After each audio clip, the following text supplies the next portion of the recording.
Good morning, Virgo, and welcome to my channel. This is the Oracle of Zoraya Utranaya, and today I'll be doing a reading for you for the week of June the 2nd to the 8th, 2024.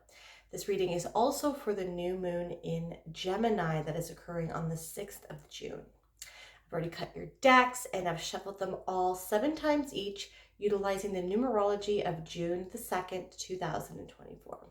So let's dive right in. Okay, well, we have the Wheel of Fortune to start off with our reading.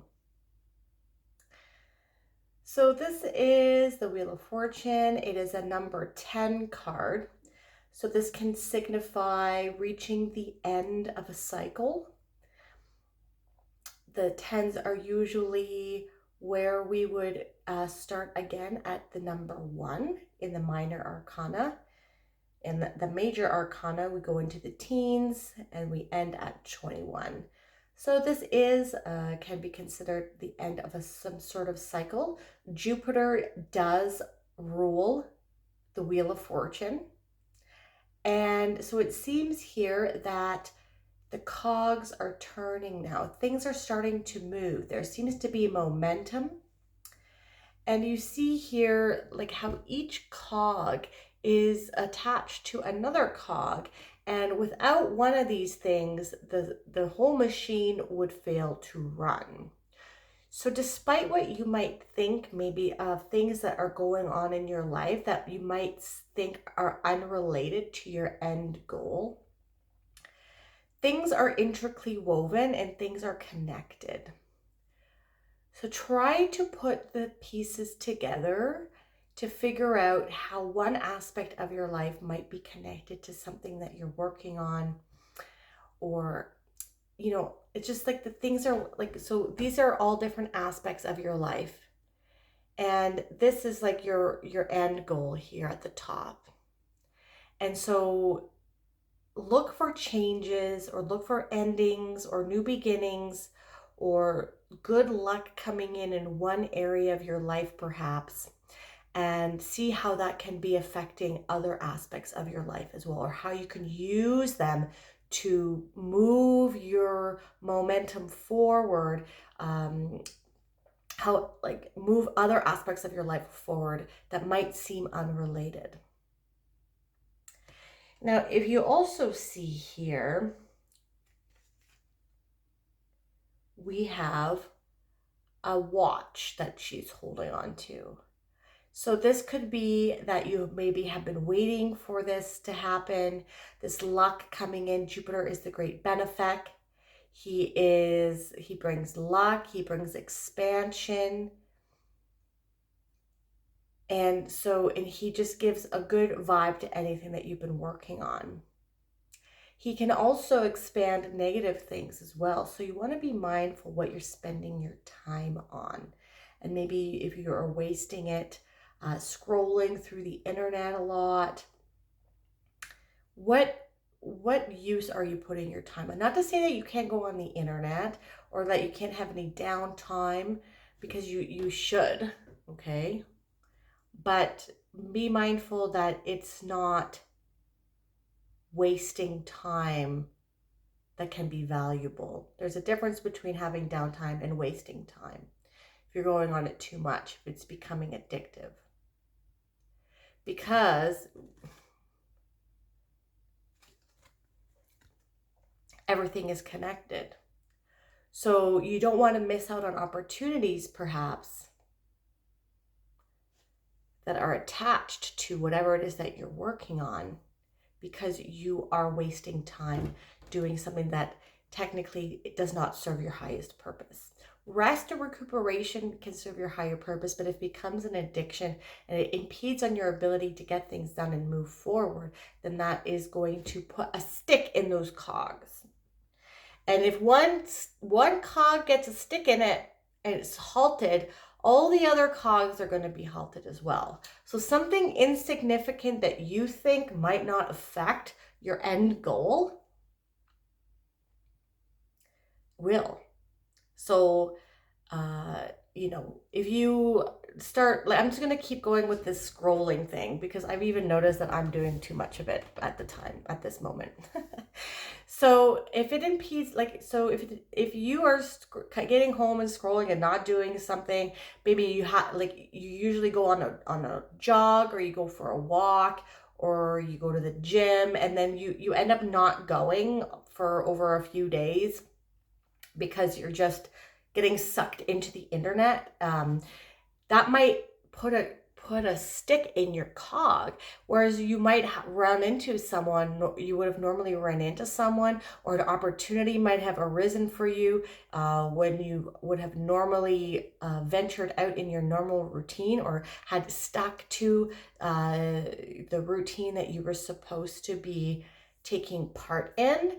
And now movement and momentum has been halted because of this snag that you have put in this machine, because you are getting sucked into something that is sucking your time away that you shouldn't really be allowing it to.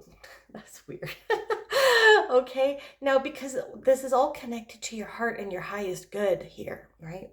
So we want to make sure that, yes, rest and recuperation and downtime is all integral part of the running machine. It is all part of preventative maintenance. We don't want to burn out, but we also don't want to get sucked into complacency and laziness, right? Because it is in those intricate moments that we might not think have anything to do with our end goal or what we are working on.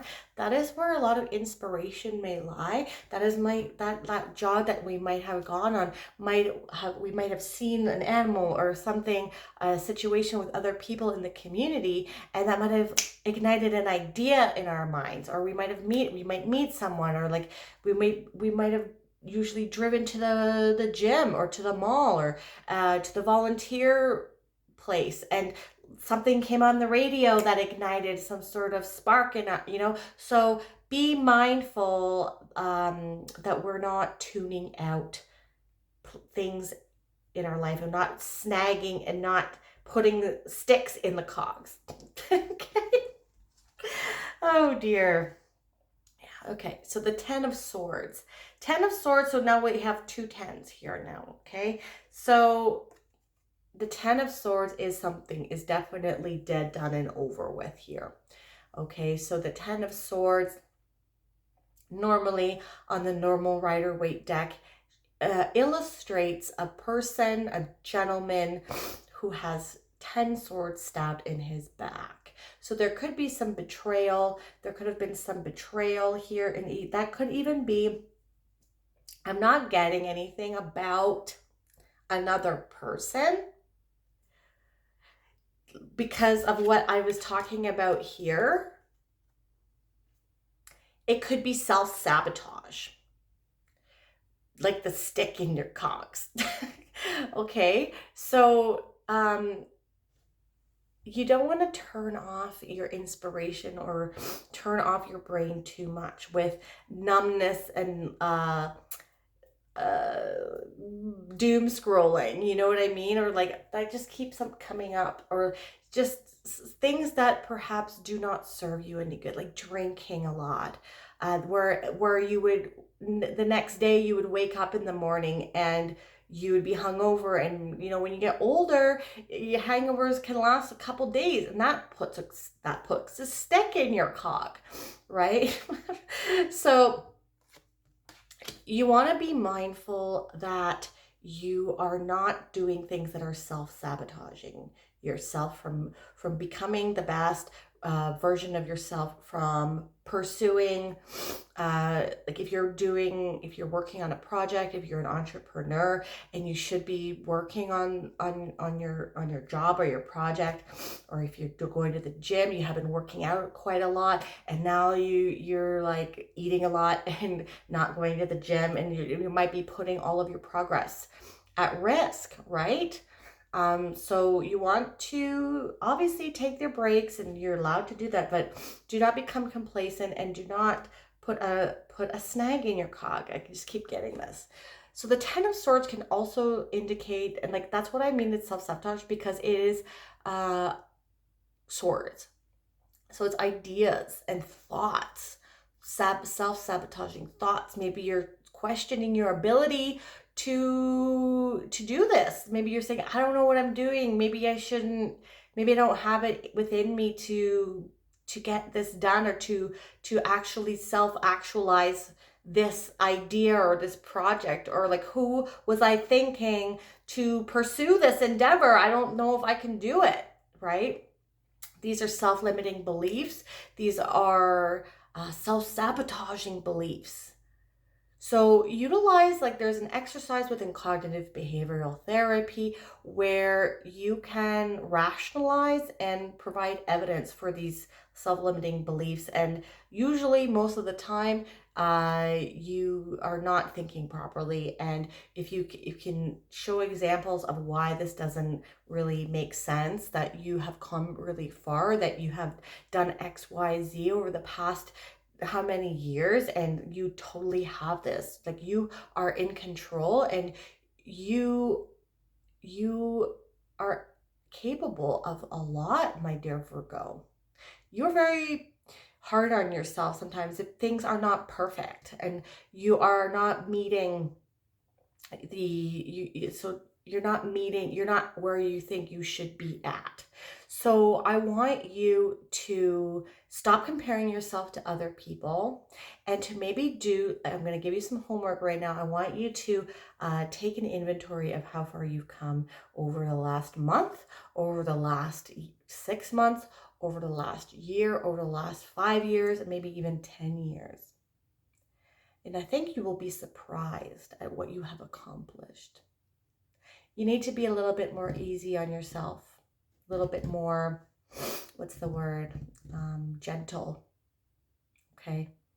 Stop being hard on yourself like these people are, like, feels like, right? So the wheels, you need to oil them, and we need to keep those sticks away from those cogs. Oh dear. Okay, the 8 of Wands. Yes, because there is some swift change coming in for you. The 8 of Wands is communication coming in that is quick, and it's like the winds of change, like that might turn your whole world upside down very quickly. That could be news or opportunities or insights, and you will just be riding the wave of the wind, like, and it's going to take you to a different destination. But you have to be aware, and you have to be in the mind frame to see these opportunities, or to, if you're too busy. So I'm going to use an example for my life. I'm just looking to get some more clients with my job that I have that's not related to this. And I did some advertising on Facebook and Instagram. I got some leads. I followed up. I'm playing telephone with them on email and phone call. So, and then it's expensive, and instead of assuming that I'm going to be getting these clients, I have to launch another ad campaign. I can't become complacent. I can't just become lazy because I did it last month, or I did it earlier in the month. Until I solidify these things, I need to assume that I don't have them until I get the okay, and I need to keep pursuing. I need to think outside the box. Maybe I need to come up with other ideas to get these things, but I can't put a stick in the cog. The cog needs to keep moving. The machine needs to be oiled, and it needs to be running at full throttle. And we need to, I've been having these thoughts that maybe this is not what I should have done. I don't know if I can do this. What if I don't get these clients? I'm not going to be able to run my program, blah, blah, blah. But nope, I cannot have these things, okay? Because I'm at the end of something. We have 2 10s. Something's about to change. On the normal 10 of swords, there is also the gentleman who's dead. He's doing a blessing mudra with his hands. So this means that the next chapter is that is coming. Okay, but we need to be mindful of our thoughts, and we need to be mindful of our words and our actions, that we're not self-deprecating, that we're not self-sabotaging, because we want to be able to be lifted up and be like, we want to be able to take advantage of the windiness that is coming in, that is going to be giving us the communications and the fast moving forward momentum that we are seeking. With the Wheel of Fortune, we have the King of Swords, right? So no self-deprecating thoughts and actions, and we want to not self-sabotage ourselves. We want to, if we're having any of those thoughts that we're questioning our abilities or our worth, we need to tap into the archetype of the King of Swords, where he is logical and he is rational and he leads with his mind and with evidence. Like I had mentioned with you earlier about that exercise that many therapists may use in cognitive behavioral therapy, when you question your beliefs and you assert yourself with evidence that shows the contrary, that shows that you have no reason to think this, and you need to move past it. So tapping into the archetype of the King of Swords, so that we can keep this machine moving, cutting through any of those self-limiting beliefs, so that Jupiter can bring in for you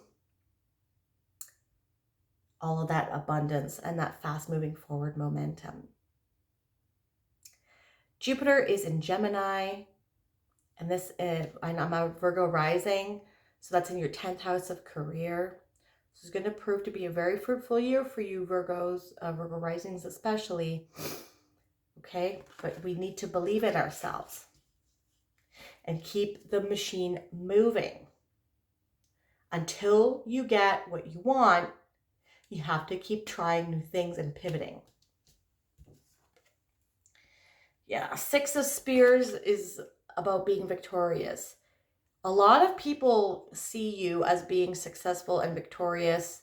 This is the Six of Spears on the normal Rider-Waite deck. And here we have Daenerys from Game of Thrones. She's been to battle and she is back in her town or in her village or whatever, in the city. And they are having a parade for her victory. Okay.